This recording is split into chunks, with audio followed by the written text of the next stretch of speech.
Sly Cooper, Rise of Vexen. Written by Tatsumari Korisuno. Chapter 4.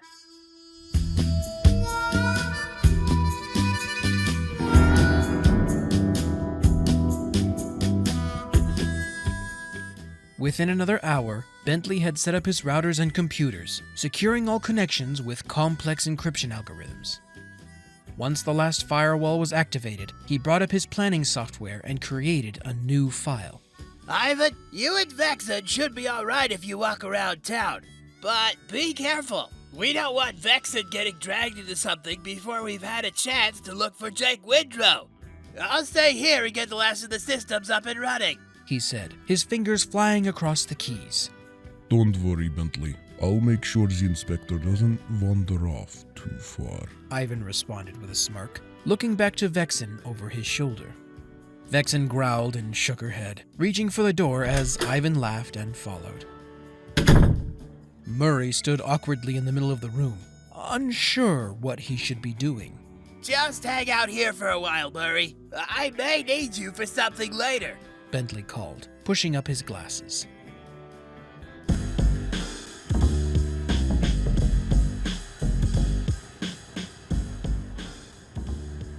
Meanwhile, Vexen and Ivan strolled through the streets, taking in the sights around them. Lights, music, traffic, and people of all kinds. Some stared at the two of them walking down the road, puzzled by their formal attire. It brought back memories of going undercover with Neela and the Contessa to bust the spice trader Rajan. Come to think of it, that particular mission concerned the Clockwork Wings at the time. It's funny how Clockwork and the Coopers always seem to cross paths, she thought, turning to Ivan, admiring his dapper suit for a moment. Should we scout out Mugshot's casino? Vexen asked. I have a different plan which might serve you better. Ivan held out his arm and winked, turning them towards a luxurious casino.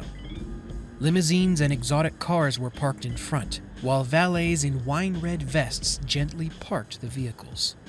The name Diego's hung across the valet in gold lettering, surrounded by bright red and blue lights. This is where we're going? Vexen asked, her body tensing and adrenaline-fueled jitters rushed through her. Why, of course. What's the matter, Inspector? Ivan asked, fully aware of why she was so tense. Dozens of international criminals come to gamble here! Vexen seethed through her teeth, her old Interpol life stirring within her. Ivan lowered his head to her ear, smiling as though he were talking in a loving tone. I know you are capable, but bringing you here to this place will ensure that Mugshot's threat is lessened greatly. Ivan leaned away from her and began walking towards the casino, finishing his explanation. Remember, our mission is to find Jake Windro and recover Bentley's time machine. Taking down Mugshot is something to pass the time until Mandrill comes. We will do that in time, but it will make things complicated if we have to rescue you as well. I'm hoping that you will make some allies here. Ivan smiled as the two of them walked in. Vexen sighed her understanding, but the Interpol inspector within her raged. There were international crime lords, art forgers, and antique smugglers everywhere she looked. Relax, Inspector. This kind of crowd is what you wanted to be involved with, isn't it? Ivan murmured. As they walked in, a lizard attendant quickly approached them, having a large pistol strapped to his hip. Grandmaster Yu, welcome back. It has been such a long time since your last visit, the lizard exclaimed, extending his hand to greet Ivan. Maxwell, it is good to see you again. This is a friend of mine, Vexen Nightshade, Ivan replied, shaking the lizard's hand and motioning over to Vexen.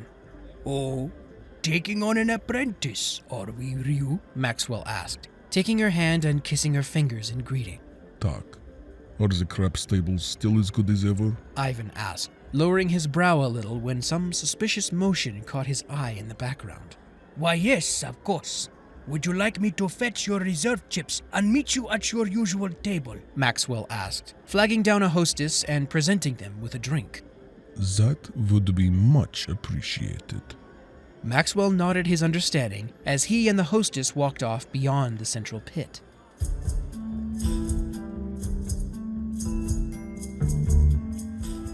Ivan turned his attention to a bar not far from where they were, noticing a muscular leopard had been staring at them. Ivan gave the leopard a stern look, making him leave through a door marked Employees Only. Vexen Nightshade? Vexen asked with an agitated tone, following along as Ivan directed them through the pit to the back of the casino hosting the highest-priced tables. Your last name is just to keep up the act, He answered with an arrogant smirk, leading her toward one of the many tables. And what would you like me to do here? Vexen asked, becoming tense when she recognized 3 of the 4 people already seated at the table. Just relax and watch if you would like. I have a few thousand in chips you could use if you would like to join in. Ivan whispered back, as he turned his attention back to the table, greeting everyone, including the dealer, with familial gusto. Vexen forced herself to sit casually at the table, watching those around her and being polite when needed. Inside, she was fighting a war. Part of her wanted to look around the room for signs of Interpol officers getting ready for a raid. However, another part reminded her that she no longer led that life, and Vexen was alone. Vexen jumped a bit when Ivan put a hand on her shoulder, silently telling her to relax again as Maxwell brought all $750,000 in chips he had requested.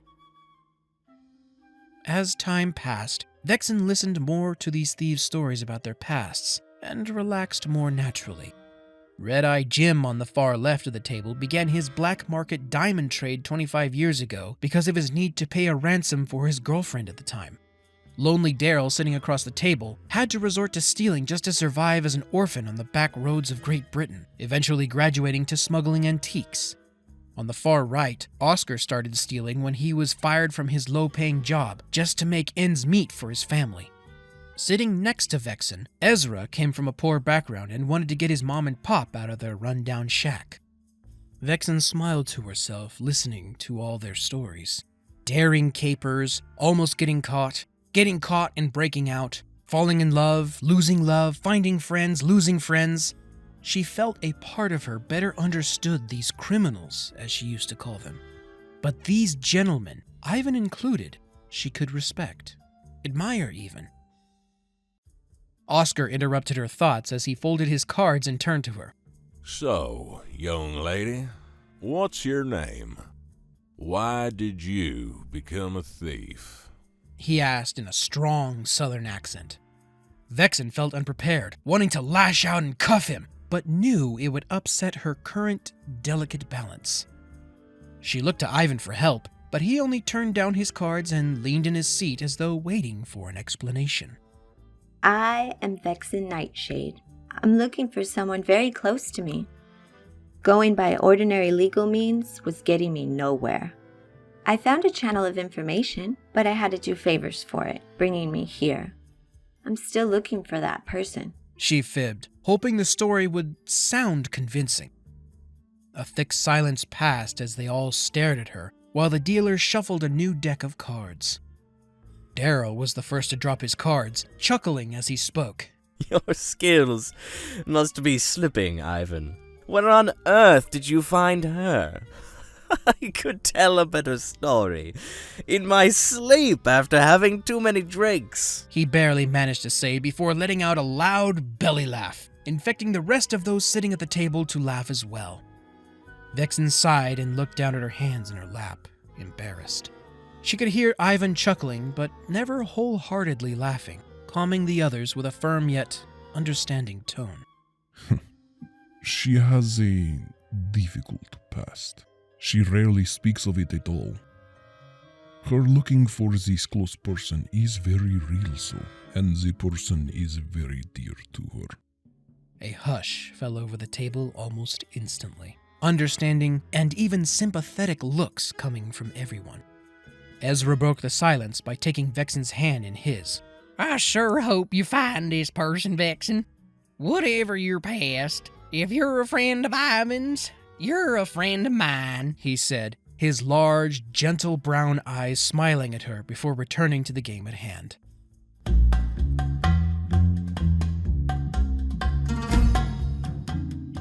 About an hour later, the group decided to see the main show this particular casino was known for, Brad G. and Diego's Girls.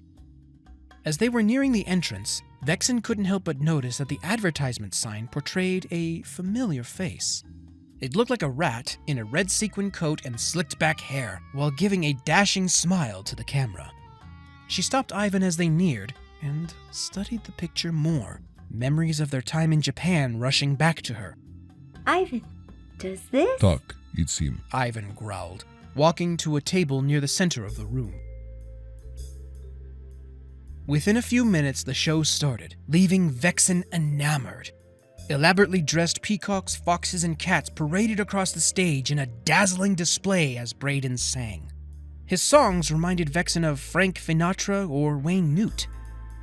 Despite this charade to hide his tech smuggling, Braden was a decent singer.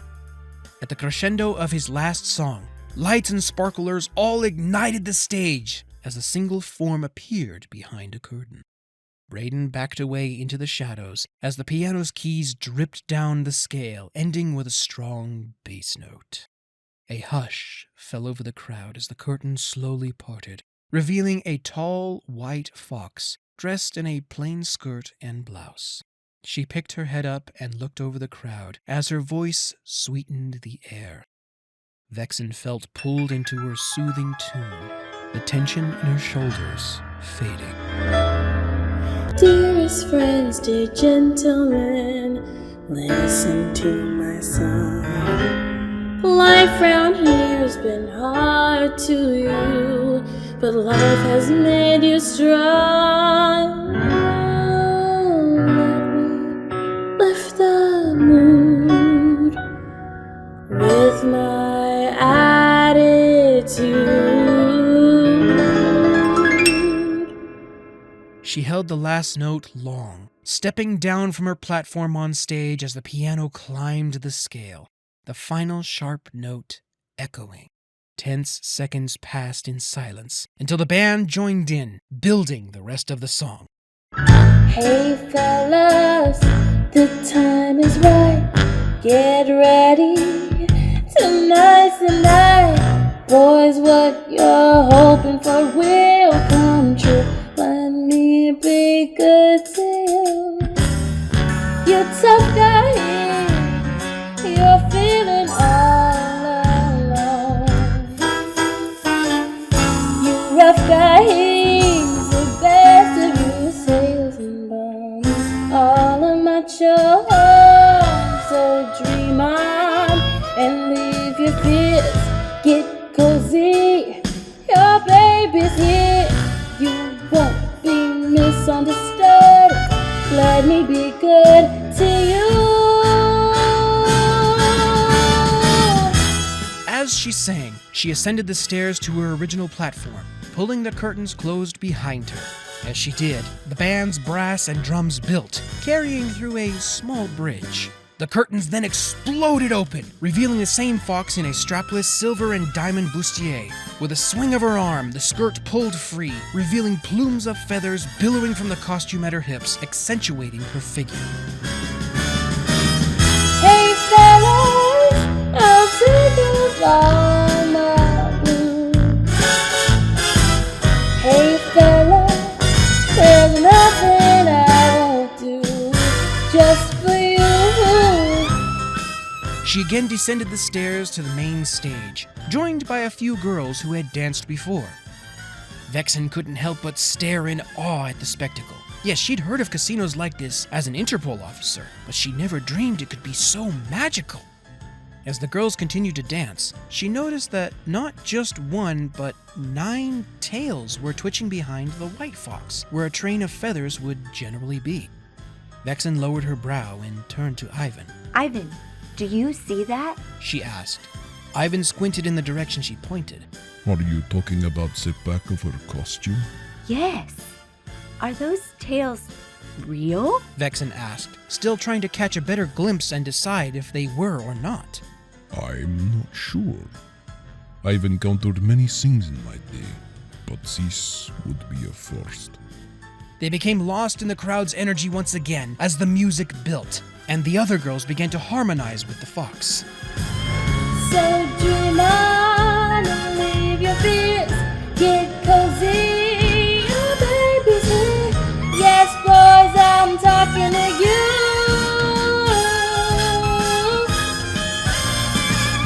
Your baby's gonna come through. Let me be good to you.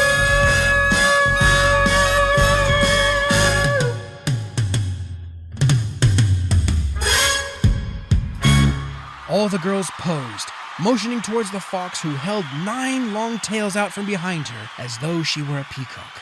Sparks and light erupted from her hands, drifting to the stage as a sheet of blue light curled around the fox, then spread across the audience.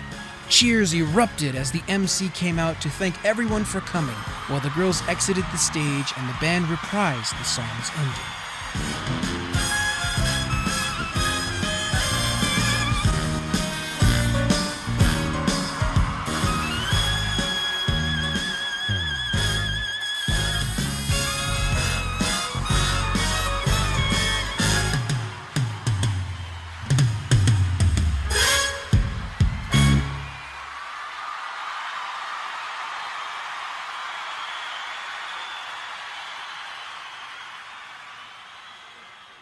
For a short while afterward, Ivan and Vexen mingled with the other members of the audience when both heard Bentley's voice over their comm buds. Vexen, Ivan, come in.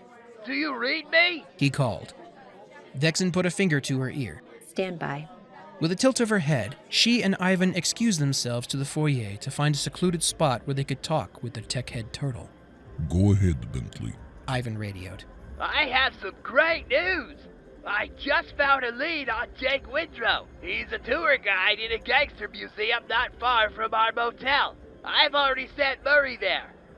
Any luck on Dr. M? Great work, Bentley. We haven't seen the doctor yet, but we did find Braden George. Interesting. Vexen, you meet Murray at the museum. Ivan, get some pictures of Braden George at the casino. We might be able to find out what he's doing here in Vegas. Bentley finished as Ivan leaned down to her ear, whispering. Be careful as you walk. I have seen a leopard staring in our direction many times. Vexen nodded her understanding as the two of them went their separate ways. As Vexen walked, the hairs on the back of her neck began to tingle, a feeling she learned to trust during her days at Interpol. Something was wrong. It usually meant someone was trying to sneak up behind her. She paused, looking around through the buzz of people. But no one stood out to her, nor did she see the leopard Ivan warned her to watch. She lowered her brow, making her way back to the motel to change into her thief's outfit and meet up with Murray.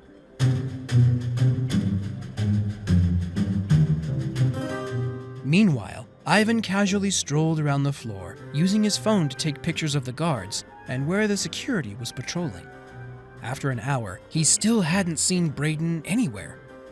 He was about to give up for the day when he saw his target walk out into an alley beside the casino. Ivan took a picture before touching his ear and trotting towards the door. Bentley, I've located Braden and following him. Be careful. My scans show that he has at least 3 guards nearby. Zrozumili. Ivan answered, quietly peeking out the door and beginning to follow the rat and his group. A few times, Ivan was almost spotted when the guards would turn around. But after a few minutes, Braden turned into the parking garage behind the casino. Ivan took a picture before entering himself. Somewhere in the distance, he could hear voices speaking, but the echo made it difficult to tell where it was coming from. I upgraded the audio transceiver in your shades, Ivan. They should be able to tell you where a sound is coming from, even with this reverberation. Ivan smirked, reaching into his jacket and putting on the shades he received as thanks from Adora. A waveform appeared in his sight, and an arrow pointed slightly to the left. Following the indicator, he eventually found Braden talking to someone behind a pillar, whose skewed silhouette splashed against the wall. Making sure to stay hidden, Ivan focused on Braden and began to hear the conversation. I don't know why you still need me. My end of the deal is complete. No, it isn't. Your deal's complete when I say it is. The second person said, a voice Ivan thought sounded familiar. Look, Interpol is getting too close. I'm having a hard enough time getting my operations out of town, let alone yours. A 30-ton ring isn't exactly easy to hide. I thought you said you can handle Interpol. I can't move it right now. If Interpol keeps hanging around, they'll either find it or see it when we move it out of Muggsy's basement.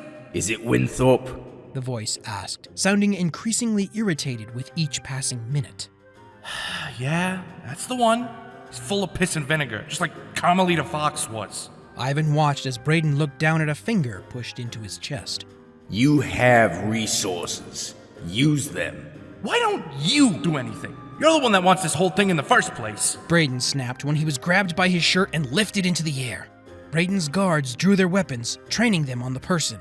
You are the one with the resources and freedom to move when it is needed. On the other hand, I am under constant watch, redirecting the majority of Interpol and the FBI. I'll deal with Winthorpe. You concentrate on moving the temporal tunneler to the designated location. Braden seemed nervous as the person let him go and straightened his shirt. There is one more thing. Another excuse? No, a complication. I saw Vexen and Ivan in my show this afternoon. They could be trying to get the Turtles' time machine. The second person growled through grit teeth. Then make sure they don't get it. Contact Muggsy to detain Vexen. She's sure to meet his standard. The second voice said as sharp footsteps faded into the distance. Ivan kept hidden before quietly jogging back to the casino on his toes, putting away his shades. Did you get all that, Bentley? Ivan whispered, trotting to the front of the casino and walking through the valet entrance again, while straightening his shirt and jacket, attempting to relax as he walked to the bar. You betcha! That temporal tunneler must be where the time machine is. Come back to the motel for a change of clothes. I'll contact Vexen and let her know. You and I will try to find that thing. I'll get out of here as soon as possible. Ivan radioed, setting down his glass and watching the people around him. Getting back into the field was good, but he still missed his peaceful life in Egypt. Reaching into his pocket, he pulled the watch from it and smiled as a lifetime of capers played through his mind.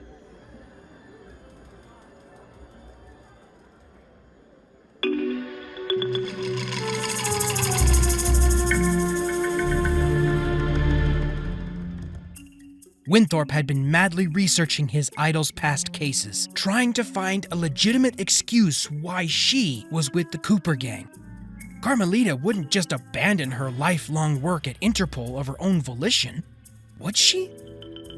He accessed her work computer files using a few Interpol override codes. Perhaps there was a case she was on that got her in trouble. It happened in the past when Neela framed her for working with the Cooper gang. The hundreds of cases on her laptop gave no clue, so Winthorpe put his hand over his eyes and flopped back into his chair with a heavy sigh. He was hungry, dehydrated, uncomfortably warm, and his eyes, head, and back hurt. So many parts of his body were in pain, and the pain pills he had taken earlier began to wear off. The long plane ride from Japan wasn't exactly comfortable, and he couldn't get any sleep thanks to the dull roar of the plane's engines. I've been at this too long, Winthorpe muttered, closing his eyes and mulling over everything he knew. All right, Inspector Winthorpe. What do you know? Vexen is Carmelita Fox. She appears to be working with the Cooper gang by choice. Her files do not indicate trouble, or that she was about to flip sides. But if Inspector Fox is Vexen, why would Agent Hunter say she is a dangerous person? What did she do? Does it have to do with Agent Hunter's past as Dr. Hunter? What are you missing, Inspector? He thought. Winthorpe walked from his office and down the hall to the snack machine to clear his head. Shoving in a dollar bill, he rested against the cool glass and watched the bag of pretzels squeeze out of the row. As he reached down, he noticed a package of gummy bears hidden behind it in its slot. Huh. That's funny. I wonder who put that there. Windthorpe yawned when gears began to catch in his mind. Nothing on the surface of Inspector Fox's cases looked wrong, but maybe that's because there was nothing wrong with those cases. What if there was a secret file somewhere? He returned to his office, searching Carmelita's computer for a hard drive partition. Sure enough, a partition did appear, but only small enough to store text files. Upon opening it, he found hundreds of what appeared to be journal entries, beginning a few days after Sly's disappearance and the arrest of La Paradox. Curiosity prodded him to open the first journal entry. Perhaps this would give him the answers he wanted. Fox, Carmelita M., May 14th, 2013, Hong Kong. Bentley told me about their trip to feudal Japan before La Paradox goon took me to the Old West.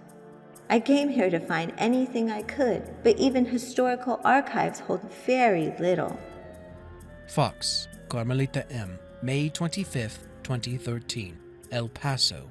After a run-in with a criminal by the name of Leon, I searched the history records for anything that might tell me about our time with Sly's ancestor, Tennessee Kid. Despite our detour through time, though, history never mentioned our interference. Funny, I kinda like Tennessee. Windthorpe searched the files a bit more, but each only described her looking for Sly under the guise of him being a criminal. He skipped through her entries, picking another dated a year later. Fox, Carmelita M., July 8th, 2014, Paris. Interpol has pulled their support of my looking for Sly. Their excuse was that after a year of searching and finding nothing, it was time to turn it over to cold cases. Without Interpol's resources, it's going to be hard to find anything. I'll just use my vacation time to look, but that might be even more limiting since I would be searching as a private party. Windthorpe rested his chin on his laced fingers.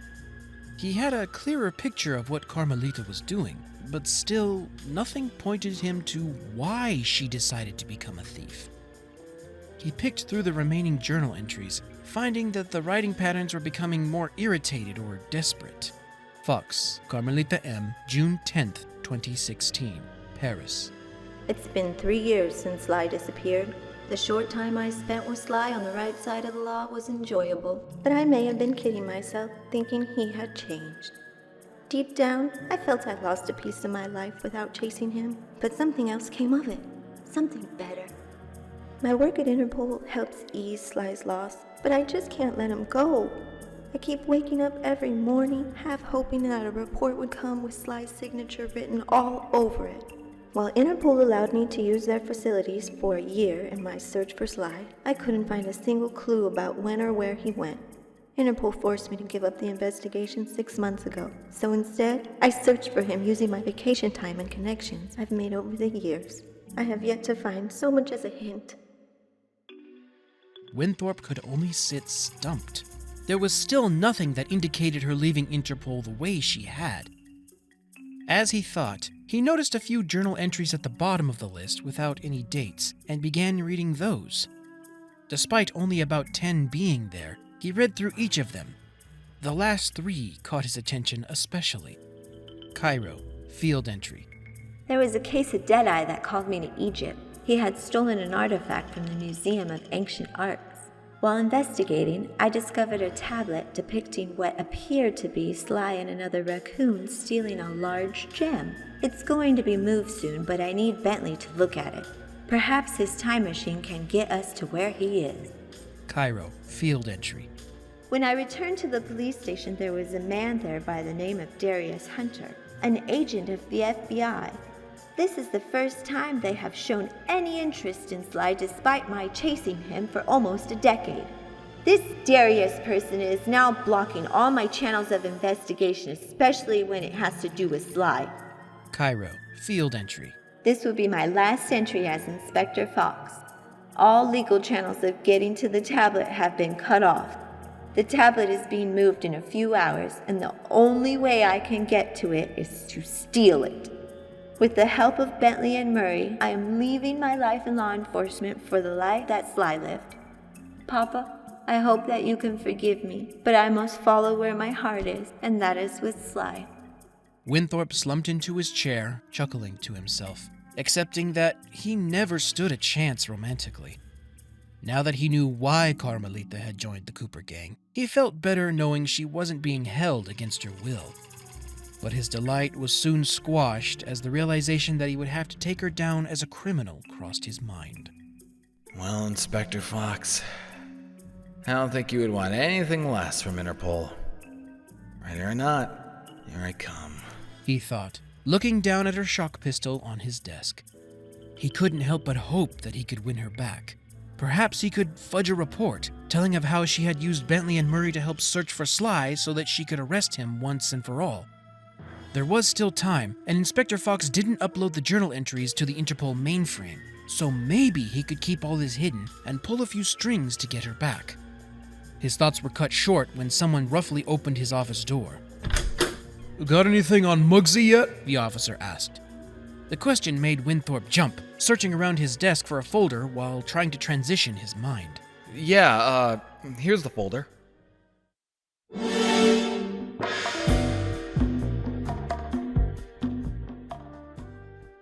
Okay, Ivan. I did a little research on this Muggsy guy Braden talked about. And his full name is Muggsy Hart, and he owns Diego's. We were playing a dangerous game there for a while. Bentley chuckled. How do you mean? Ivan asked, pulling off his tie and getting ready to change into his normal clothes. He's the one that has a thing for getting girls to be in his shows, not Mugshot. Hopefully, Vexen made it to the museum with Murray. If you stayed in the casino any longer, Vexen might have been a target. Then we have a problem, Ivan said, pulling on his t-shirt and sitting heavily on the bed. What do you mean? Bentley asked, turning around with wide eyes. Before the inspector and I parted ways, I told her about a leopard staring at us since we arrived at the casino. He might have been part of Muggsy's recruitment crew, and there was a comment made by whoever Braden was talking to. I'm sure she's fine. She can handle one goon on her own easily. Your trust in her abilities may be misplaced, Bentley. If this Muggsy is the one kidnapping women, then I do not think he would send only one to get her. I have absolute faith in Vexen's abilities. You never saw her when she fought off Mugshot. She can be brutal when she needs to be. Besides, she was heading out to meet Jake Windro. Bentley's assurances eased Ivan's mind slightly, but he still couldn't thoroughly shake his concern. Bentley turned back to his projector and reached for a dry erase marker. Anyway, I found a service elevator on the far side of the pit with the photos you took and my scans. If my understanding of 20th century architecture is correct, there is a door behind this pillar, and it should take us to the lower levels where we'll find the temporal tunneler and my time machine. Bentley explained, bringing up a picture with a pillar and highlighting it with the marker. There are 4 security guard stations above the pit, each with a button that must be pressed simultaneously. My radio skimmers revealed that when Muggsy wants to get down there, he radios for them to open the door. Ivan raised his eyebrows and crossed his arms. How are we supposed to get down there? Blasting it open will draw too much attention, and there is no access panel nearby to hack. When have I ever not thought of everything? Bentley asked. Ivan was about to answer when Bentley held up his hand. Don't answer that. I've considered the lack of panels, and that's where you come in. I need you to take these antennas to each station, knock out the guards there, and place one on the control panel. I'll hack it from here. I can get all 4 to activate with one keystroke. Ivan laughed at himself. He was so used to working on his own that he often forgot Bentley was usually the one to do all the hard thinking. Ivan was just getting ready to leave the room, and Bentley readied the antennas when Murray radioed. Hey, Bentley, are you there? Quickly, Bentley wheeled over to his laptop. I'm here, Murray. What's the matter? Did Vexen go back to the motel? I've been here for almost an hour and she hasn't shown up. Plus, I'm getting hungry. Bentley looked back to Ivan, who shrugged. No, not that I was aware of. Vexen, are you headed to the museum? And if so, where are you? Bentley radioed. But Vexen didn't respond. Do you think something happened to her? It's possible. Give me a minute, I'll think of something.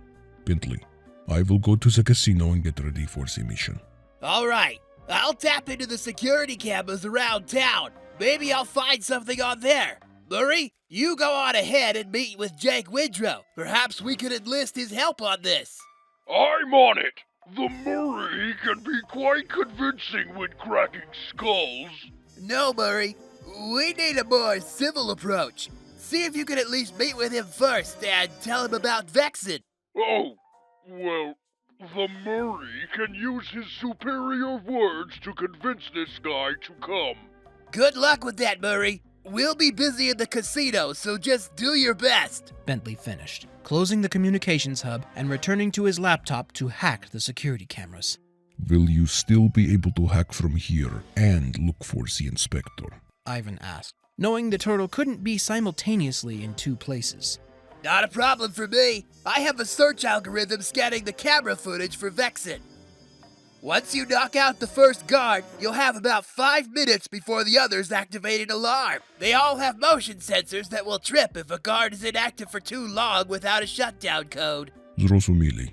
I'll be off then. Ivan said, putting the devices in a pocket and running off to his task.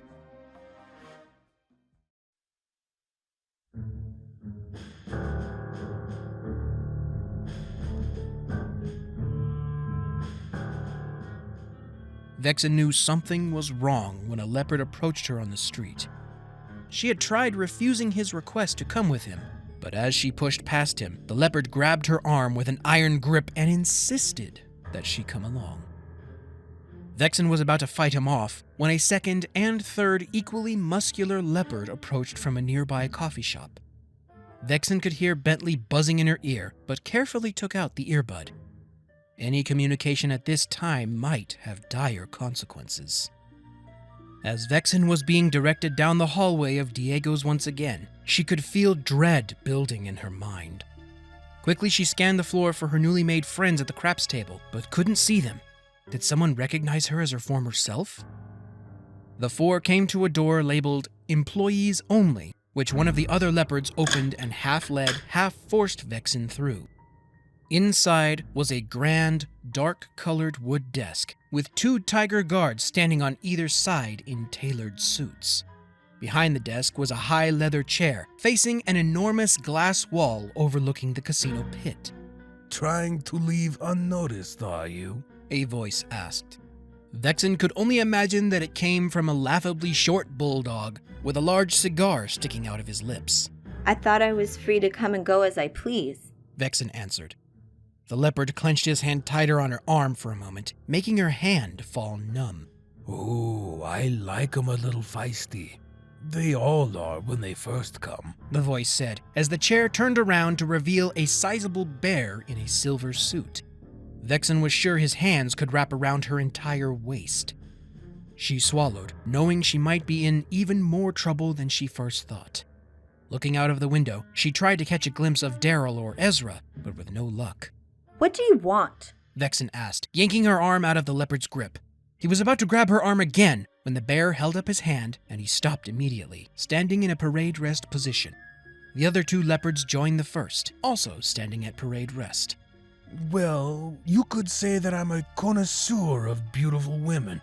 The name's Muggsy Hot, he answered, putting a fine cigar between his lips and lighting it with a match, leaning forward and offering his hand to shake in greeting. And here I thought Mugshot had the infatuation with lovely women, Vexen replied, rubbing her arm where she knew a bruise was soon to form. Muggsy leaned back, took the cigar from his lips and waved it in circles as he spoke, smoke puffing from his mouth with each word. Mugshot, why does everyone always confuse me with Mugshot? No, I'm much better than that 2-bit trigger-happy meathead. You see, a spot recently opened up in a show hosted here in my establishment, and I need a lovely lady like yourself to fill that spot. What's your name, sweetheart? He smiled. Vexen Nightshade. Muggsy slowly tilted his head to the side, turning the corners of his lips downward in a not bad nod. Vexen, quite the play on words there. Farashi, take her down to Kit. Make sure she's ready for the 9 o'clock. The leopard was about to grab her again when Vexen pulled away, slamming her hands down on the desk. Excuse me, mister? I don't remember agreeing to anything. Muggsy leaned closer to her, close enough that she could see his milky white right eye. You didn't have to agree. You don't have a choice in the matter. You are mine now, and I insist you go along with it. The last girl that refused has gone on a world tour, so to speak. He replied with a smile. Vexen's mind raced as she realized how deep she had stepped into it. She was about to run when the leopard grabbed her arm, sticking the end of his gun in her side. She could pull the weapon from his hand, but the tigers had her worried, as they were undoubtedly carrying and could reach their arms faster than she could grab the one in her side. And another thing, why wasn't that time-slowing ability activating? Right now her heart was racing, and that's when it usually kicked in. But nothing was happening. Was she not scared enough? With quiet compliance, Vexen let herself be led away through the halls, the empty parlor, and behind the stage. Costumes, stage decorations, and other items clogged the hallways as they walked to a highly decorated door. Again, she was forced through the door as it was closed behind her. Well, what have we here? A sultry voice asked. When Vexen turned around, she was greeted by a tall white fox who stood a full head taller than Vexen, with a far more pronounced hourglass figure. Vexen noted her long tails, each dragging on the ground, and recognized her as the lead singer from the show earlier that day. You must be Kit. Vexen asked, backing up slightly, unsure of her intentions. Yes, that would be me. Now let's have a look at you, she said, readjusting her silken robe and examining Vexen from all sides. Vexen was immediately reminded of Phineas, Ivan's tailor, as Kit put her hands on Vexen's waist, hips, chest, neck, arms, and legs. Vexen couldn't help but notice that Kit's eyes looked sad as she examined her. What's the matter? Vexen finally asked. Kit stopped as though she were caught unaware. What do you mean? 3 of her tails flipped around while the other 6 swished the ground nervously. Your eyes look so sad. Kit chuckled, standing to her full height and looking like she was about to cry. Oh, I'm just disappointed that Muggsy dug his claws into you. He's a pig, and when he sets his sights on someone, he won't let them go until they no longer serve his purpose. I've been the lucky one so far, she explained, walking over to a closet and searching for an outfit that would fit Vexen's frame. So, how did you get mixed up with him in the first place? Vexen asked. Kit stopped and sat on her luxury couch, her tails draping over the edge. It wasn't by choice. When I was 17, my folks came to Vegas for vacation. We stayed in a resort just up the road and had a blast. On the last day, I wanted to go to the gift shop while they were packing up. I assumed since there was security everywhere, I would be safe. I was wrong. One of Muggsy's recruiters was in the shop that day and brought me here. My family is originally from Greenland, and being an Arctic fox made me a target. Muggsy is always looking for women of what he calls an exotic nature for his shows, and my white fur put me automatically under his label. To make me even more exotic, I spent weeks in surgery having 8 more tails attached to me. She sighed, pointing to the luscious tails draped over the couch arm. After I recovered from surgery, I spent months learning to control each of them.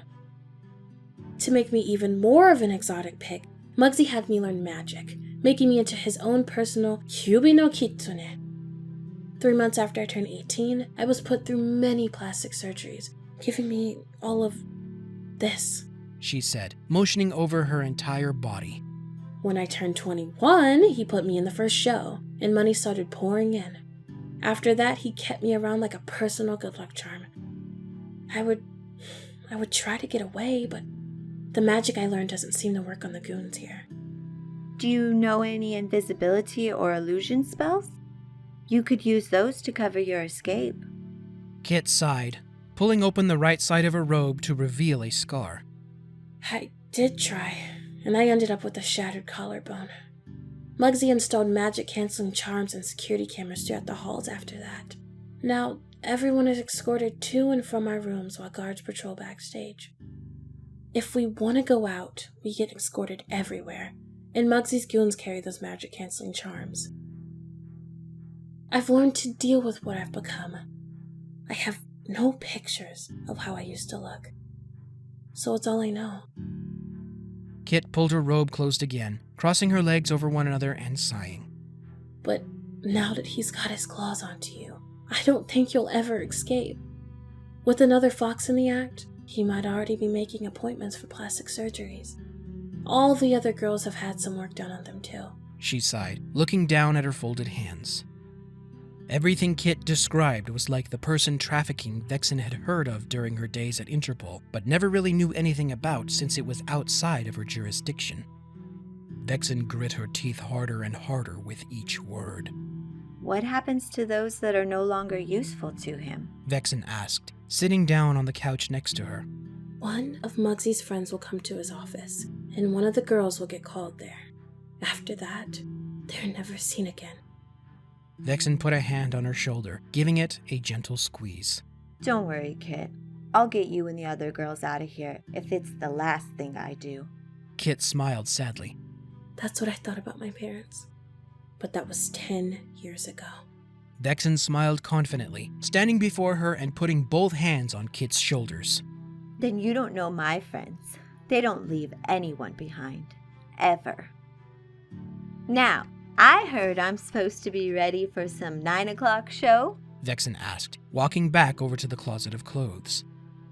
Kit wiped her eyes and began helping her pick out a costume.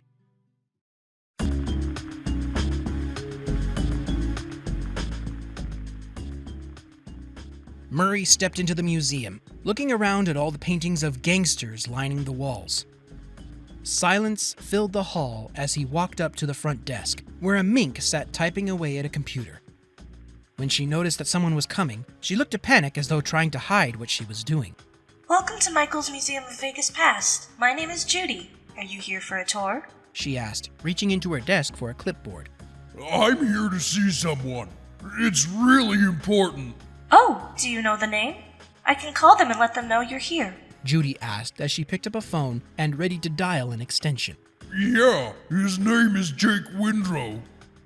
Judy's fingers hovered over the numbers for a moment until she set the phone down, pressed a button underneath the desk, locked the front door, and stood up. Right this way, Mr. Murray. Judy nodded, her spiked heels sharply echoing as she led him through the halls to a picture of a dog with one tooth protruding from under his lip named Snags McGee.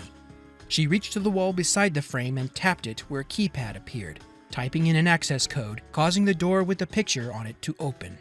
Don't touch anything in here, she warned, leading him down the narrow hallway lined with museum-level items. After another minute, they came to a large room where only a desk illuminated by a single light sat. Am I supposed to meet Jake here? Murray asked, his senses tingling and his fist habitually rising to a fighting stance. When they reached the desk, Judy crossed her legs, sitting on the edge of it. I am Jake Windro, and I am part of a select few who chronicles every thief's life, even yours. Murray's eyes went wide at the prospect of a place knowing everything he had done as part of the Cooper gang.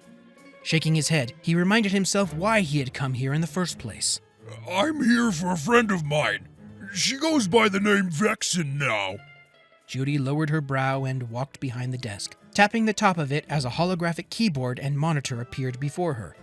She typed in Vexen's name, smiling when she read what was there. I see. She has an interesting bloodline. Bring her here, and I'll tell you her history. Murray rubbed the back of his neck and smiled nervously. Yeah, that's the thing.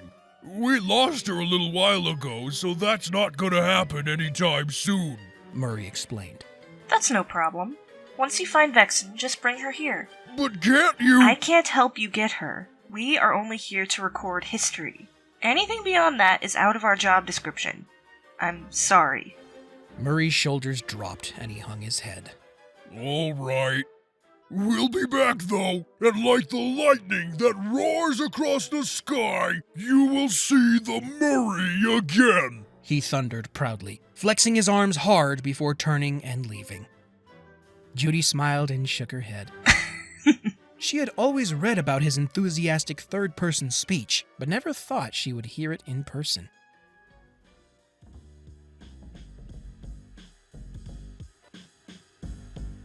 Ivan managed to get back into the casino unseen, which was hard to do since all the staff, guards, and some of the dealers knew him by name. Soon enough, he was making his way up a set of stairs to the catwalk above the pit. All right, Bentley. I've made my way to the security level. Any word on the inspector? Not yet. I did see her leave the casino, but that's all I'm able to find. Keep an eye out. I'm heading to the first security station. 30 seconds. Ivan radioed back, sneaking along the catwalk. Ivan cued his mic to voice activation, crouching down near a guard. Begin countdown of 5 minutes on my mark. 3, 2, 1. In one swift motion, Ivan rushed the guard, jamming his knee into his back, then slammed him to the ground, knocking him out. In the same motion, Ivan put the receiver on the station. Mark. Bentley started a timer on his laptop and began furiously hacking while Ivan sneaked across the catwalk to the second station. Station 2 secured. Ivan radioed. Just as with the first, Ivan quickly pulled the guard to the ground, knocking him out and placing the receiver. Again, Bentley furiously hacked through the firewalls while Ivan made his way to the third. Time. Ivan asked, flattening his body to the wall as a camera washed its sights past him. 3 minutes remaining, Bentley answered. Ivan made his footsteps larger and jumped longer as he aimed for the third security station. Again, he took down the guard silently and left the receiver. Station 3 secured. Ivan whispered, quickly hiding and throwing the guard into the chair to make him look asleep as another guard walked by. Luckily, he didn't look into the security station, allowing Ivan to run silently to the last station. Time. You better pick up the pace, Ivan. You only have a minute left. Ivan began to use his night walk, hopping through small shadows to shave time to the fourth and final station. Just as he was about to jam his knee into his back, the guard turned around and met him face to face. Instantly, the guard swung his hand down on a glowing red button to sound the alarm. Ivan grabbed him and hauled him back. The guard reached for his sidearm when he hit the ground. Ivan smacked it from his hand, punching him in the face. The guard punched back, knocking Ivan off as the guard got up and reached for the button. Ivan lunged and caught the guard's pant leg, making him fall to the ground. The guard put up his arms to protect his face, giving him a chance to hit Ivan in the jaw and reach up for the button again. Ivan shook off the hit and leaped forward, grabbing the guard's shoulders and hauling him back. Ivan then lunged and wrapped his legs around the guard's waist, covering his nose and mouth with one hand, then wrapping his burly arm around his neck with the other, making him pass out. 10 seconds, Ivan! Get that receiver out there now! With an exhausted toss, the receiver landed on the comm panel. Bentley furiously began hacking, knowing that the automated alarm would sound in a matter of moments if he didn't override it himself soon. Bentley slammed his hand down on the enter key as time was about to run out and brought the station under his control. Ugh, I don't think I've ever hacked that fast. Bentley sighed, the sound of his wheelchair rattling coming over the comm as he slumped back. I take it that you have it all under your control.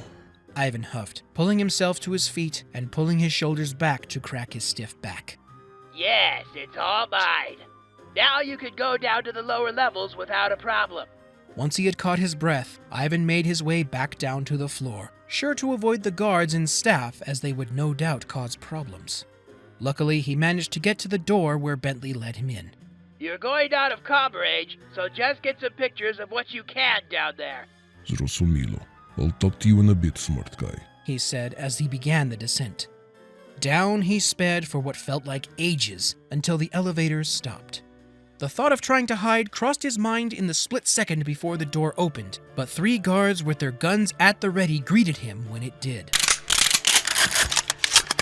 Dobroho večera, gentlemen, he said, holding up his hands.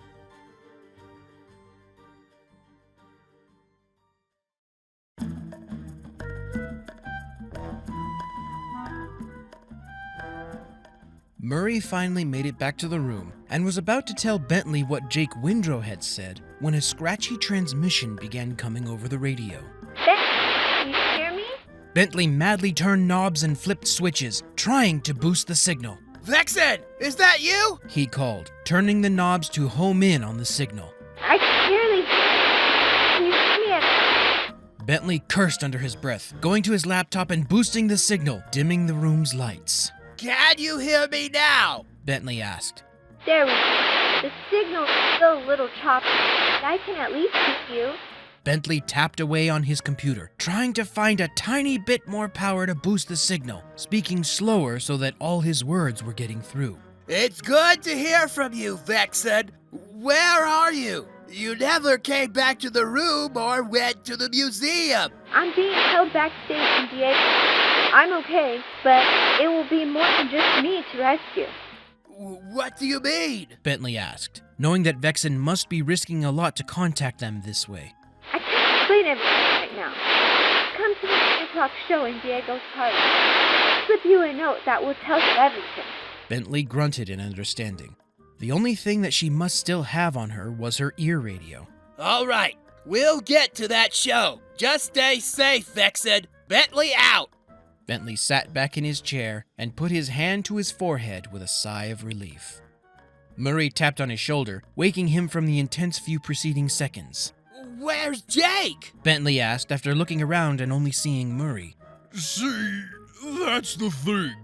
Jake won't leave to help us out because she is part of a group that writes down all thieves' lives. Bentley raised an eyebrow. She? Murray waved his hand back and forth and shook his head. It's too hard to explain. We just need to get Vexen back. By the way, where's Ivan? Bentley returned to his laptop, tapping away on the keys for a few minutes, trying to scan for him. I don't know. He went to go take some... Ivan here. Need pickup. He gasped. Instantly, Bentley zeroed in on his position near the back of the parking garage. Ivan! What's wrong? I just need to get out of here. Is Murray back? Yes, he's here. Good. Send him to get me. The guards are closing in. I think you have 2.5 minutes before they get here. Murray is on the way. Murray, I've uploaded the location on your binocucom. Right. The Murray is on the way, he shouted, rushing out the door. However, the route he chose to take was thick with guards that looked to be patrolling the area, blocking his way to Ivan. Looks like I'll need to use my Dreamtime Shaman Strike for this one, Murray whispered, putting the tips of his fingers and thumbs together. His eyes began to glow white, and his hands radiated white smoke. Fear the Murray! An unstoppable force of nature for destruction! He bellowed, stepping into the alley. As the guards turned to see who it was, Murray was already on them, hitting each one with martial arts speed and knocking them to the ground. Some tried to shoot at him, but the bullets only missed. When Murray had taken care of all the guards, he ran to Ivan, threw him over his shoulder, and ran back for the motel, though having to take care of a few guards along the way. What happened? Bentley asked, looking Ivan over and assessing all the bruises when they finally returned. Ivan spoke with a strained tone, holding his side. When I went down the elevator, I forgot to account for the cameras. When I reached the bottom, guards were already waiting for me. I fought them off and got the photos you needed, but I wasn't able to use the elevator to get back out. Ivan pulled his hand away from his gut, where blood stained his shirt, then pointed to another wound on his calf. I found another way out through the garage, but one of the guards hit me. I could only make it that far. Thank you, Murray, for the save. No problem, chum. The Murray is an unstoppable machine for rescue. Ivan laughed and smiled, grunting when the pain came back. Any word on the inspector?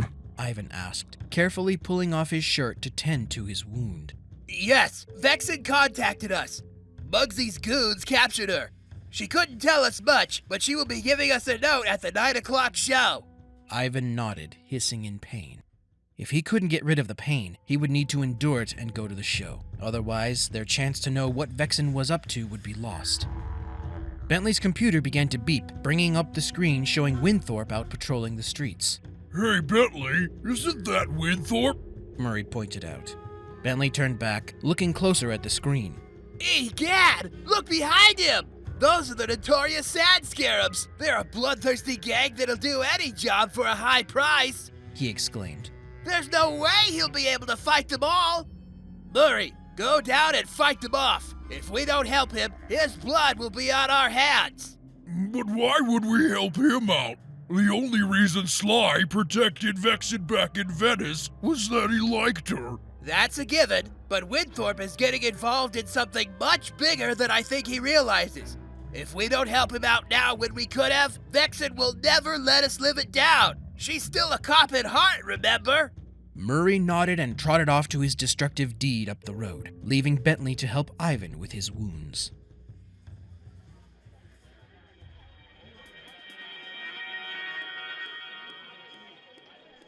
Vexen nervously shifted from one foot to the other, readjusting the costume for the 5th time. Kit walked over and adjusted the outfit, ensuring all the bright blue feathers and draping fabrics were in place. Quit moving it around. Kit scolded, pulling the bottom half of the costume lower on Vexen's hips. It feels like it's going to fall off. Vexen protested, pulling the bottom half further up. This is just until we can get you a properly fitted costume.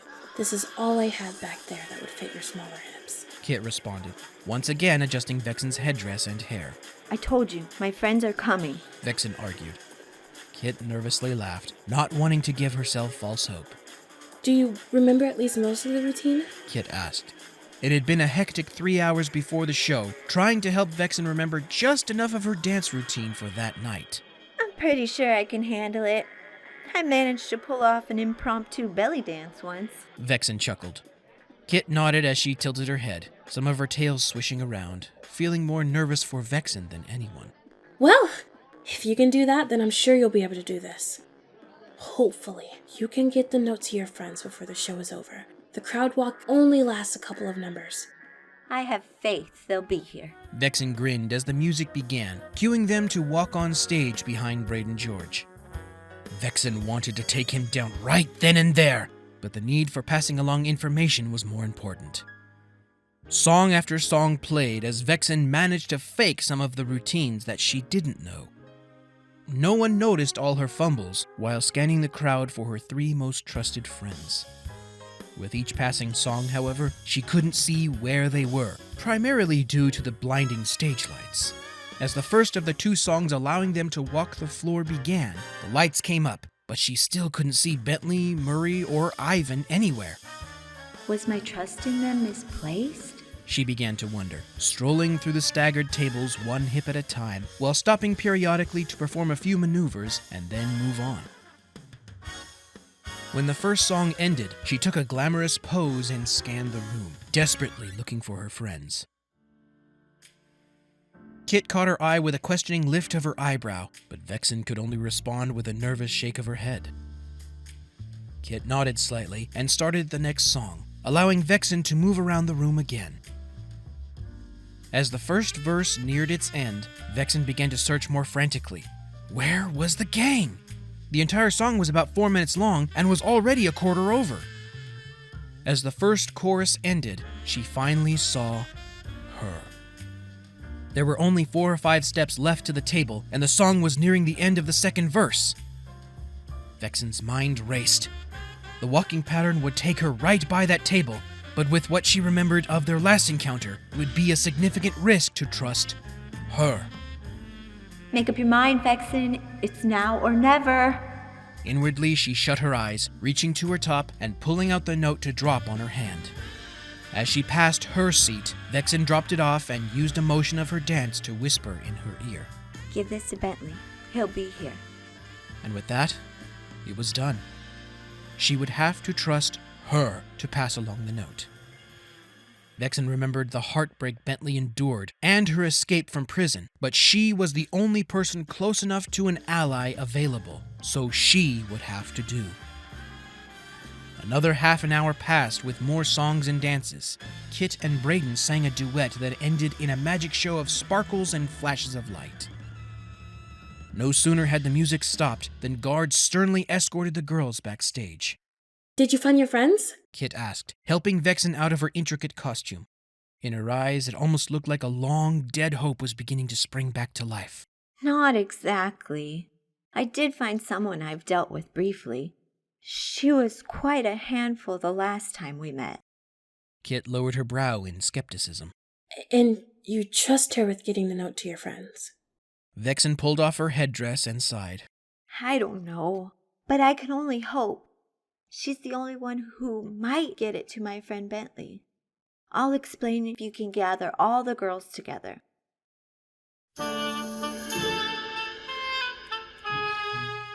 Bentley threw his wheels forward as fast as he could, while Ivan ran behind him despite the throbbing pain in his leg and side. Bentley had been so busy helping Murray coordinate Sand Scarab movements and patching up Ivan that he lost track of time. It was already 10:54, but all three of them hoped against all reason that they would still make it with at least a little time. As they neared, the parlor was dangerously quiet. Ivan was the first through the door, panting hard and leaning against a table as Bentley wheeled in behind him. Murray joined moments later, but they only saw the empty room before them. We missed it. Ivan sighed, sitting down in a nearby chair, groaning in pain. I'm sorry I couldn't get rid of the gang faster, Bentley. They just kept coming out of nowhere. No, it's no one's fault, Murray. We could try to get into the back, but my scans indicate there are guards everywhere. Then it's a good thing I came here when I did, A familiar nasal voice said. All three of them turned around, making Bentley and Murray stare in disbelief. Penelope, what are you doing here? Murray asked, taking a fighting stance. Bentley held up his hand, stopping the pulsating mass of pink muscle from moving any further, and rolled forward. Why are you here, Penelope? He asked sharply, the wounds in his heart beginning to sting again. I'm not here to fight, Penelope said with an almost mournful sigh. I saw Carmelita in the show, and she wanted me to give you this, she continued, holding out the note. Bentley's chair arm reached forward and took it, bringing it to Bentley's hand. Penelope looked as though she were searching for any sign, a tiny sliver that she was still accepted. But the hard looks from both Bentley and Murray told the opposite, forcing her to leave the room sadly. Before she left, Ivan noted that she had stopped, looking back at Bentley almost longingly before pushing through the door. Who was that? Ivan asked as Bentley stewed with a silent yet sad rage in his chair, clenching his gloved hands harder by the minute. That was my ex-girlfriend, Penelope. During our run-in with the Paradox, she turned out to be working for him, betraying us all. Ivan was about to press for more information, but decided otherwise as Bentley read Vexen's note aloud. Look, there are 21 other girls here. We need to get them all out. Muggsy is running a half-rate person trafficking business for the girls that he doesn't like anymore. While behind the stage, I noticed that the guards rotate every 4 hours. I overheard one of the guards say he was looking forward to the midnight shift. Most of the guards go home, and Kit says only a few stay until about 4 in the morning. I will be making my move between 1 and 1:30 a.m. to escape with the girls. Whatever you guys have planned, please rendezvous with me in the parlor. Bring something with enough room to get all the girls out. The three left as Bentley took a few more photos of the area. Once back at their motel, Bentley began planning as much as possible, and with only 3 hours to pull everything together, it would be one of his less elaborate plans. Despite the lack of detailed information, it would have to do, since there was only a tiny window to meet up with Vexen. How are your wounds holding up, Ivan? Bentley asked. If this plan were to work, they would need him, but if Ivan were too injured to help, it would severely hamper their operations. They're pounding like a bass drum. I just need a couple shots, and I'll be good for a while, he grunted as he reached into the little refrigerator and looked over the bottles. I'll be back in a bit. Murray, come with me, Ivan said, stumbling out the door, leaving Bentley to his planning. He would need to plan quickly if this was going to work, not to mention they still needed time to pull the items required together and execute it. Looking through the pictures Ivan had taken as well as the ones of the parlor, Bentley drew up plans, scratched them out, and then started over, coming up with a ragtag idea that could have been better, but in the time remaining, it would need to work. As he finished, Ivan and Murray came walking back in. Oh, good, you're just in time, Bentley commented, as Ivan slumped to the bed in agony, holding his side. Are you going to be able to move? That wound is pretty serious, Bentley asked, noting that Ivan was writhing in pain. I'll just need a shot of this, and I'll be good for the mission, Ivan grunted, revealing a bottle of the most potent alcohol Bentley had ever seen, Death Adder 97. Where did you get this stuff? Do you know how flammable this is? Bentley asked, holding the bottle almost tenderly so as not to drop it. I have my sources.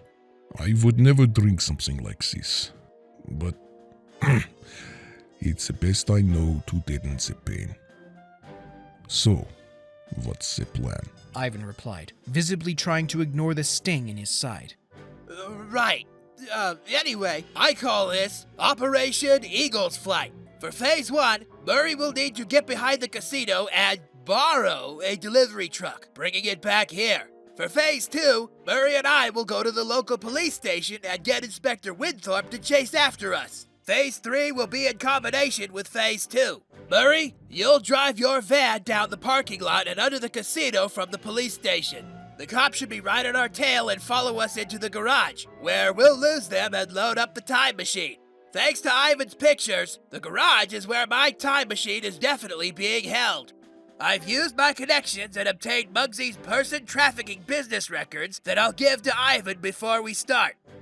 Are you sure that you can do this? Bentley asked for what seemed like the 12th time. Ivan glared at Bentley from under his brow. I've had more bullet holes in me since this. I think I'll be fine, Ivan grunted. Bentley tilted away from him in awe and fear before continuing. Ivan, you'll be driving the borrowed truck. I've studied the structure of that casino's front door, and you should be able to back that truck through the 3rd and 4th doors. But it'll only work if you floor it in reverse. The speed should carry you to the parlor, where Vexen and the girls should be waiting. Get them into the truck and get out of there as fast as possible. But don't forget to leave the records near the parlor door. Once Murray and I have the time machine, we'll come back and pick up the cops again and lead them to the front after Ivan's left. If I know Muggsy, he should be coming to see what happened just as the cops are getting there. Windthorpe will shut Muggsy down for good. I'm sorry for this plan seeming messy, but it's the best I can come up with on short notice. We've only got one shot at this, so we must be on our marks and on time.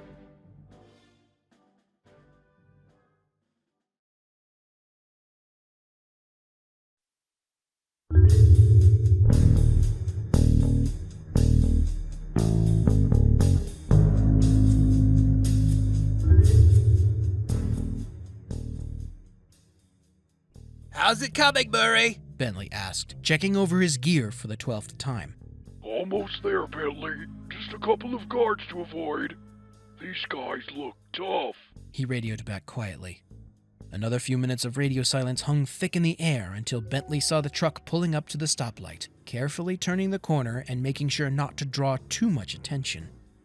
Once Murray had pulled the truck into the motel parking lot, he switched to his van to drive him and Bentley to the police station. Ivan jumped in the truck and moved it to a ready position near the front of Diego's.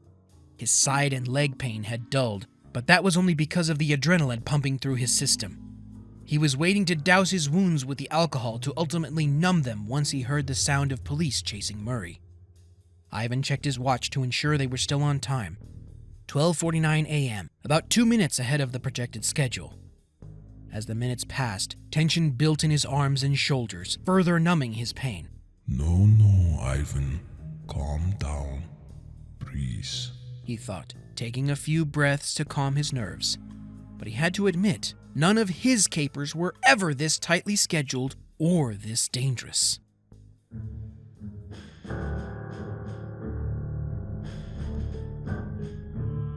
Vexen quietly got up and pulled on a pair of sweatpants and a loose sweater Kit loaned her. With a gentle shake, She woke Kit up and made her way to the door, opening it with a whisper. With a glance in either direction, Vexen searched for any guards. Once sure none were present, she led Kit down the hall to the next girl's quarters, careful to avoid and time their movements with each camera's gaze. One by one, she gathered the girls from the other 7 rooms, each dressed in baggy sweats or yoga clothes, and sneaked down the hall. When they came across guards, Vexen used her nightwalk to dash behind them and silently take them down with her knee to the back. It was a tense 10 minutes, but Vexen managed to get all 21 girls into the parlor, hiding in the band pit in front of the stage. Now what? One of the girls asked. Vexen swallowed, knowing that this would either be a colossal mistake or a huge success. Now, we wait, Vexen said nervously, mentally hoping that she wouldn't give these girls false hope.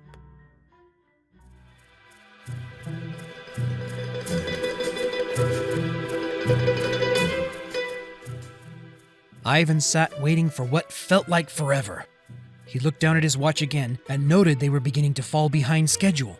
Come on, you guys, where are you? He huffed, his breath hanging in the air while the truck idled quietly. Faintly in the distance, he could hear the sound of police cars and the sound of Murray's van roaring down the road. Get ready, Ivan. The Murray is coming through like a runaway train. Murray radioed. Closing his eyes, Ivan reached for the bottle and undid the cap, taking a few breaths to brace against the burning pain he was about to feel. With one final inhale, he dumped a splash of liquor on his leg. It felt like molten fire engulfed his leg, screaming through clenched teeth. Without giving himself time to think, he pulled up his shirt and poured another splash on his gut. Again, a liquid fire raged through his side. Tears rolled down his cheeks until the pain faded to a dull buzz. Seconds later, Murray rolled by, skating into the alley with a dozen or more cop cars behind him. Ivan waited a few more seconds before dropping the truck into low gear and slamming his foot to the floor. Tires squealing and smoke billowing, Ivan drifted the truck onto the main drag. The engine whined and roared as he neared the casino. Ivan skidded the truck to a stop, lining up with the doors across the road. With another throw, the truck began squealing and lurching into reverse. The valets tried to stop him, but they could only dive away as he sped up. The truck's rear smashed through the front door in a shower of glass and silvery light, pounding through slot machines and benches along the way. Ivan braced for impact as he slammed through the wall and a few tables before stopping in the middle of the parlor. He crammed the truck into park, grabbed the file, and ran for the rear doors, leaving the folder on a nearby table. With a throw and a shout, the girls began to run for the truck. Only a couple managed to get to it before Braden George landed hard on the stage, mic in hand. Well, what do we have here? It looks like someone's trying to steal the show. Literally. He shouted with a deranged smile, jumping down from the stage between the girls and Ivan. You know as well as I do what kind of hell these girls have been through, Braden. Let them go. Ivan bellowed. Well then, let me sing you a goodbye song. It's a real killer. Braden laughed. Lights and speakers came to life around him. Ivan did his best to avoid the lights, which were gun targeting systems in disguise, and the deadly notes that Braden would sing. With careful timing, Ivan rushed the singing rat when he ran out of breath, getting close enough to knock the mic out of his hand. No! Ivan shouted, locking in a shoving match with Braden or exchanging blows. The few seconds he managed to hold Braden allowed a few more girls to get to the truck safely. Braden tossed Ivan to the side and made a jump for the mic. Disfiguring me is a crime against the arts. You'll pay for that, he shouted, switching up his notes with more irregular patterns and intense amplitudes. Again, Ivan waited for Braden to run out of breath and rushed him. Vexen began directing the girls out, while Ivan kept Braden from the mic. Only 7 more girls remained, including Vexen and Kit, when Ivan was thrown back again. The constant jumping and moving began to take its toll on the old wolf. The pain in his leg and side returned, slowing him enough that a few notes slammed into Ivan's chest. Each one made him feel tired and hollow as they passed through him. Vexen wanted to help, but the girls that remained with her needed her more. When Braden ran out of breath again, Ivan rushed to him, punching him as hard and as fast as he could. But Ivan's fatigue only let 5 of the remaining 7 get through before Braden shoved Ivan off. This is the crescendo! This is where you die! Braden shouted, beginning his song from the top. This time the music and lights were twice as fast, with the addition of burning laser beams. Ivan had to work extra hard to avoid getting hit. When Braden finally ran out of breath, Ivan dug deep within himself and rushed Braden one last time.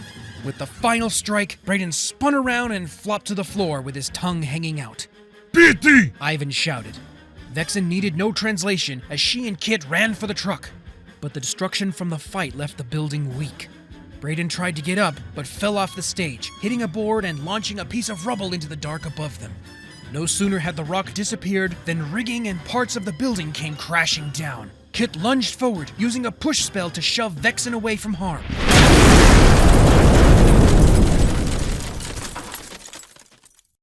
Once the dust settled, it revealed some of the massive riggings had landed on one of Kit's tails and legs.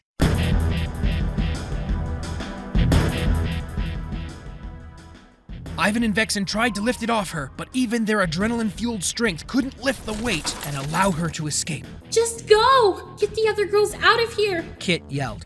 No, I'm not leaving you behind! Vexen grunted, changing positions and trying to lift again. Vexen, if you don't get them out of here, then all of this will have been for nothing! Kit shouted. I'm not leaving another person behind! Vexen roared when something in her leg gave, and she fell to the ground, causing Ivan to drop his weight. Kit flinched a little as the weight hit her again. She reached for Vexen's hand and squeezed it. Vexen, please, give these girls a chance! Kit cried when both of them felt hard footsteps coming toward them. Vexen worried that it was Muggsy, struggling to her feet, fighting against the burning pain of her pulled quadriceps, ready to fight him off. But when she turned around, she was surprised and relieved to see that it was Murray. What are you doing? This place is almost ready to come down, and the cops will be here any second! Murray shouted. We need to get her out! Vexen said, falling back to the ground and pointing to Kit. Murray grabbed onto the steel rigging with a vengeance, every muscle in his body quivering with effort. Ivan joined him, and through their grunts and heaves, metal and rock moved inch by inch. Murray's arms looked as if they would explode as his back rippled while blood began to soak Ivan's shirt, until with one last grunt, they lifted the rubble free of Kit's tails. Vexen reached in and pulled her free, just as Murray's strength gave out. Ivan, truck! Murray called, picking both girls up and tossing them into the back as he slammed the door shut, then ran for his van. Ivan was about to reach for the shifter when his vision darkened and all went black. He was vaguely aware of being pushed aside while the truck lurched and bounced out of the casino as the parlor came crashing down.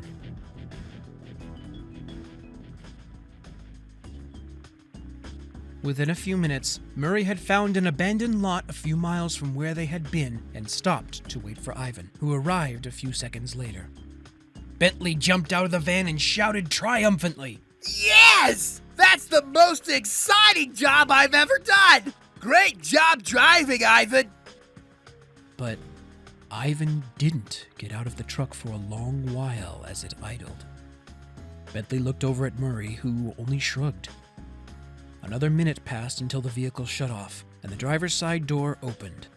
Instead of the tall wolf they had expected to be in the driver's seat, Penelope hopped down, looking away from them, holding her elbow, dressed in her classic yellow long-sleeve shirt and blue overalls. Murray and Bentley could only stare in disbelief. Penelope? What are you... Where's Ivan? He's in the truck, but he's passed out. Please, just let me talk. There's a lot to say, she said, closing her eyes. Bentley silenced himself and waited. I know what happened to you, and I was responsible for it. I love you, Bentley, and always have. I would have never betrayed you as she did, and I'm sorry. Slow down, Penelope. Just tell me what happened, Bentley said. He still felt the hurt returning, but he wanted to hear her explanation. Something about her was different from what he remembered when they saw Sly Cooper. When I went to get that magnetic resonance launcher for the time machine, Le Paradox kidnapped me and forced me to make another one. Somehow he had learned of our project and wanted to use it for his schemes. I made him one because he promised to let me go when it was all done. But on the beta test, I accidentally miscalculated and instead sent us to a parallel dimension where he found the version of me that broke your heart. In that dimension, you and I broke away from Sly and started our syndicate where money was the only reason we did anything. He left me there in that other dimension and took the other Penelope with him, who had no qualms doing what he wanted. It would be a while, but I was finally able to get back here, breaking her out of prison to send her back to her dimension. I sent you postcards hoping you would come to find me, so I could explain. But you never came. Bentley sighed heavily, looking away as all this information sank in. Yes, a time machine could access the theoretical multiverse, which explained Penelope's sudden personality switch, but it still didn't soothe the hurt in his heart. If you are my Penelope, then you should be able to tell me what I used to defeat you. Penelope could only shrug and stumble, trying to understand the question. Penelope, I want to believe you, honest. But your other self left a lot of scars. I can believe that she wasn't you, but it still doesn't hurt any less. Penelope hung her head. She knew it was a long shot, but she had to try. The Bentley from that other timeline was only a pale imitation of the turtle she fell for on Dagger Island. But I'll at least try to move on if Vexen will let you stay, Bentley added, pointing behind her as Vexen limped up. Instantly, Murray went to steady her as she sat down on the truck's step, then went back to check on the rest of the girls. I've only met you once, and now hearing your explanation should mean that I've never actually met you. I don't have any qualms with you as long as Bentley will have you, Vexen said. Penelope seemed happier, almost like she wanted to go running to Bentley, but stayed put, not knowing what she should do until Bentley held his arms open. Instantly, Penelope ran to him and collapsed into his arms, tears and sobs escaping her lips as she gripped Bentley's shell, the real Bentley. Her Bentley.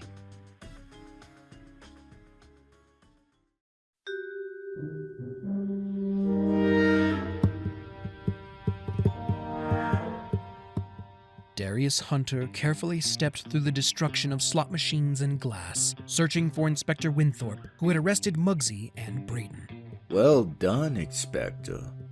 Capturing two at one time is quite the feat. What are the charges? Darius complimented. I can't take all the credit. An anonymous source left these files detailing Muggsy's person trafficking business. It names Braden here as an accomplice. Darius nodded and patted Winthorpe on the back firmly. It looks like you have the situation under control. Anything linking Vexen to this? Darius asked. Winthorpe looked up at him as he flipped through the files, when he felt a slight tinge of irritation radiating from Hunter. The only thing that remotely ties Vexen and the Cooper gang to this is when we chased Bentley and Murray into the garage. We lost them for a minute or two, and then spotted them heading to the front. We lost them again, but we found Braden and Muggsy here instead. Winthorpe noted that the irritation became more potent for a moment, until it died away when Darius began rubbing the side of his head. I see. Keep up the good work. We should be able to bring in these criminals for good, Darius said with a smile, leaving Winthorpe to investigate what was left. Are you sure you're okay? Winthorpe asked. Yes, perfectly. Why do you ask?